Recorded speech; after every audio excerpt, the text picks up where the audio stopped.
up here.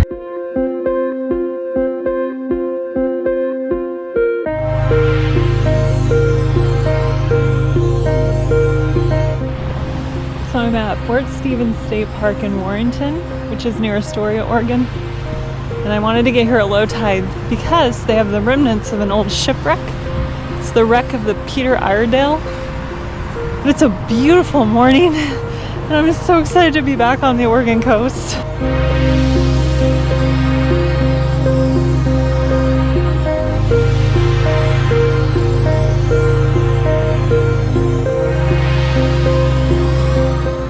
The Iredale ran aground here on October 25th, 1906. It was a British sailing ship.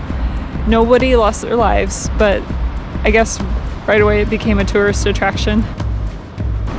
Like, what an amazing piece of history. Like, when you think, like, people were on this boat when it ran aground and they had their own lives.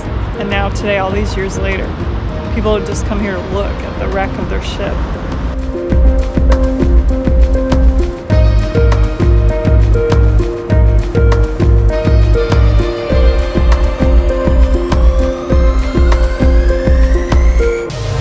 Here's what it looked like before. That's what it looked like in 1961. This is a drawbridge up here. This is terrifying.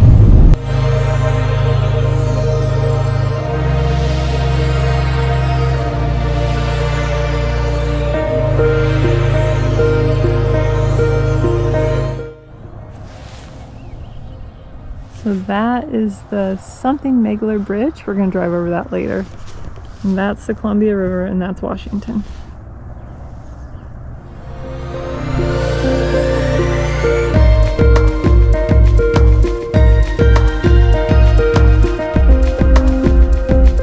I love 3D maps. So we're right here at the column. And then earlier today, we were out here somewhere at Fort Stevens. And then after this, we're going to drive across the bridge into Washington and then just turn around and come back, I think.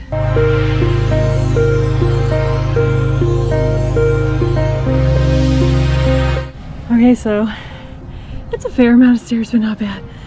But it was a little scary.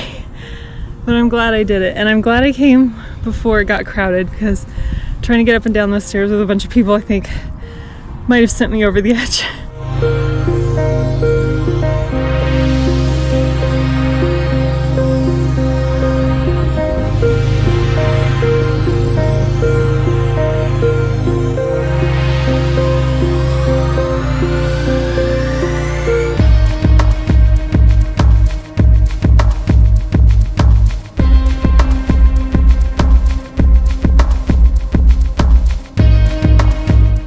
I feel like a champion for making it up that column. And if you don't like heights, it's questionable if you will enjoy that. The view just from the ground level up here is awesome too. So if you can't do it, it's okay. And I don't know that I would do it again unless I was with someone who didn't want to go by themselves and really wanted to do it. It was equally terrifying and amazingly beautiful. So I'm going to keep my feet on the ground. I'm going to do the Cathedral Tree Trail from up here and try to recover my adrenaline levels a little bit.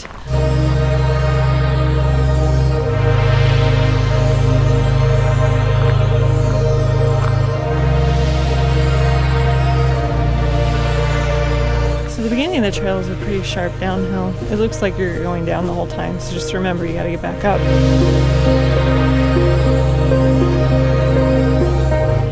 So after days of searching various places for a banana slug, I glanced down on the Cathedral Tree Trail, and what do I see?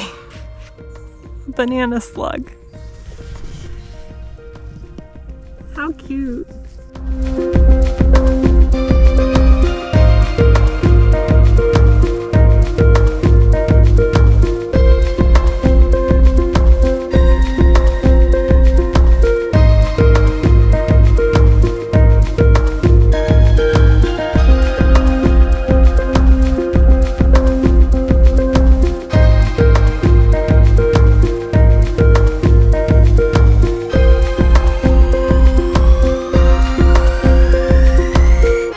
heck out this mushroom.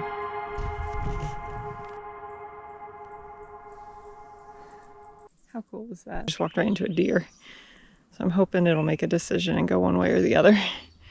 It's coming toward me. So I'm gonna back up, give it space to go where it wants to go.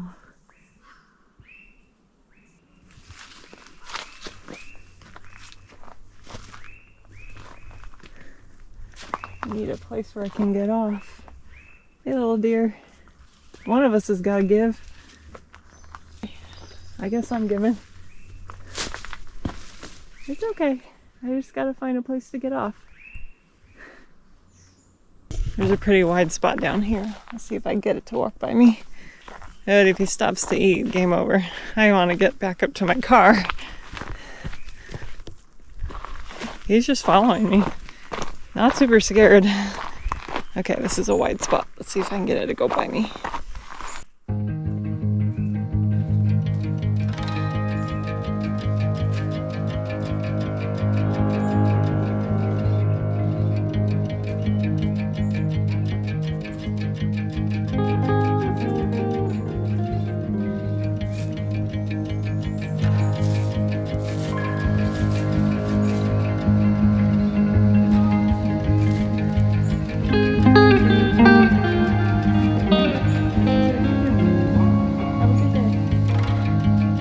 I had my back to it so to help it want to walk by, but I was watching the deer out of my peripheral. I don't know what else to do at this point. I need to go this way.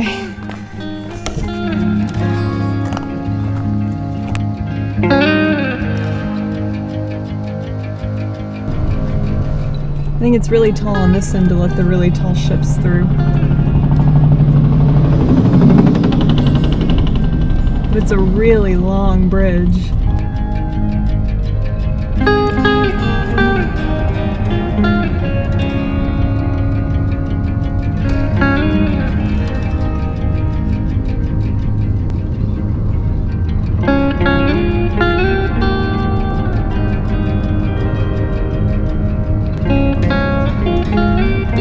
So I'm at Lewis and Clark's National Historical Park, part of it anyway. I think it's like different parts all around this area.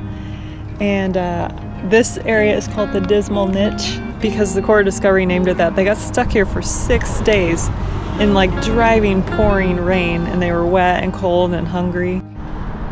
So some of these leftover pilings, those are from an old place where boats would unload their salmon to be processed and canned. I guess before the 1900s, millions of salmon came up the river to spawn. And then people started commercializing fishing and canning the salmon. And by the early 1900s, the population was in like a massive decline already.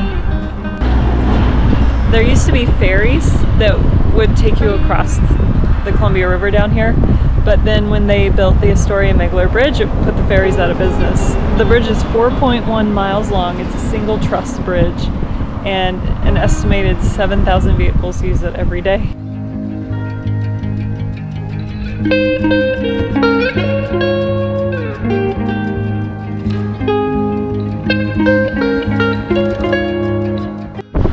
This is why we got here so early this morning and did things geographically out of